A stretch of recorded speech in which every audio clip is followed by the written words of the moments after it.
Today's topic on Top Talkers is a casino in our city. And on our panel today, we have Alison Sandor from CFRA, Stuntman Stu from Majic 100, and Katherine Dines, also from Majic.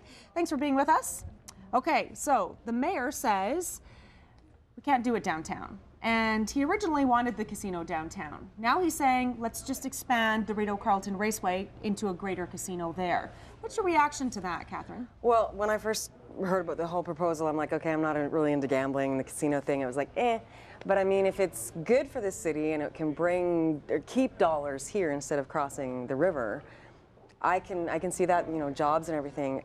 The surveys I saw, everyone seemed to support the Rideau-Carleton Raceway. So I'm saying, you know, listen to the taxpayers and, yeah. Do you think that's because Rideau-Carleton has been here for so many years and it has a base, it has people who are dedicated to going there, and that's why they want to keep it there? They don't want to come downtown. Yeah, I think, look, it's not going to attract tourism. People that are coming to Ottawa who are staying downtown are not going out to Rideau-Carleton Raceway. They'll go to the Casino Lac Limi. It's everybody else that I think will support Rideau-Carleton Raceway. And you just said it. If you have an existing fan base, and if the mayor has tweeted the parking lots are always full of Rideau-Carleton Raceway, well then why not expand that? I think people are afraid of the expansion. Surprisingly, well, the mayor said to me this morning that Rideau-Carleton Raceway is the #3 tourist destination after Lac Limi and Gatineau Park, which I thought was even a little surprising. But I suppose if you're looking for a casino, if you're into gaming, there's your gaming facility in Ontario, in our region. Alison, what do you think on this? I think the mayor finally realized the problem with having a downtown casino, and that was that it was going to kill the Rideau-Carleton Raceway. He thought originally that there would be some way to keep it open, to keep its customers going, but right now the raceway is in such a funk. There's so many people selling off their horses, they can't afford to keep going. So why kill an industry that's been thriving for years with a brand new casino when there's already one in Gatineau, and then keep it open? Is there resistance, though, from people who live out there because they're afraid of more traffic? Because if you expand this, is there resistance from the residents? Well, that's a good question. The councillors out there are on board with a casino expansion out there because that's going to bring in some dollars, and which could help infrastructure. Absolutely. I was just going to say, if you look at the bigger picture, then it's if you build it, they will come, right? Well, if they're going to come out that way, they're going to need to make those roads a little bit bigger and wider and safer because you're going to have more volume heading out that way.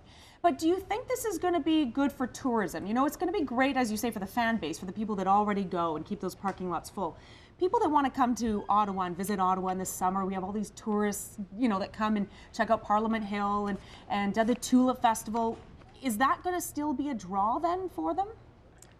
Yes, 100%. I mean, look at it now. He says it's #3 tourist attraction. I personally don't think so. I mean, I used to be a tour guide. I live downtown Ottawa. People want to see Parliament Hill.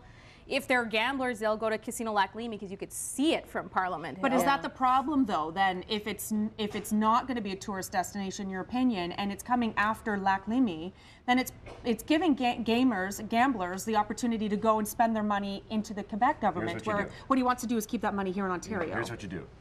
All three of us will go partners, okay? And we'll start up our own tour company that picks up tourists from downtown, and we bring them, we shuttle them back and forth to Rideau-Carleton. So do you think transit out there would be a big problem if? Well, you'd have to improve transit. Well, if you're downtown, where are you going to go? Rideau-Carleton or across the river?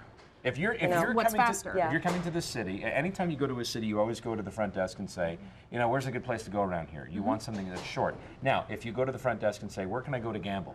Well, they're going to send you to the Casino Lac Limi.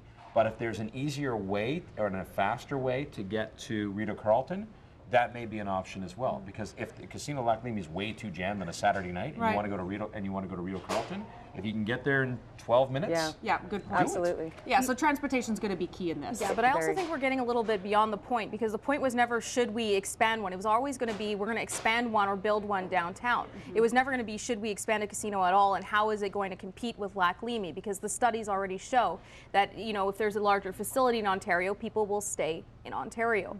So I don't think that's really, you know, should we expand? That's not the question right now. I think the question is should we put more money into a facility that's traditionally done very well, and it has. So why kill something that has been drawing locals for years and years and years? And if he says the parking lot's always full, I'm sure it'll continue being full when there's even more options for people when they want to gamble. We only have a minute left. Just reaction to the new code of conduct with the cell phone, by the CRTC, with cell phone rules. We are all familiar with it out now. Katherine, Love it. Happy about it? Are we? We were in too much of a bind. Our hands were tied when it came to these contracts. Major anxiety whenever I sign anything. So and I mean, I love it. The way phones are changing now, you want the next greatest thing, and if you're locked into a 3-year contract, you can't do it. You can't get that next phone as fast. But are we going to pay more for the phone though to buy it? Yes. Are there going to be some little loopholes in there we don't know about? How else are the big cell phone carriers going to make their money? And still, what about all of the rest of us who are locked in contracts, stuck with companies you don't want to be with, but you're still in that 3-year contract? I mean, it only takes in effect December 2nd. What you do is you go to Rio Carlton, you play the slots, you win some money, and then you're out of your contract. And then you can afford to get out of that contract. All right, there we go. We've made a solution to both our stories today. All right, Alison, Stuntman Stu, and Katherine, thanks so much for being on our panel today. That's Top Talkers for today.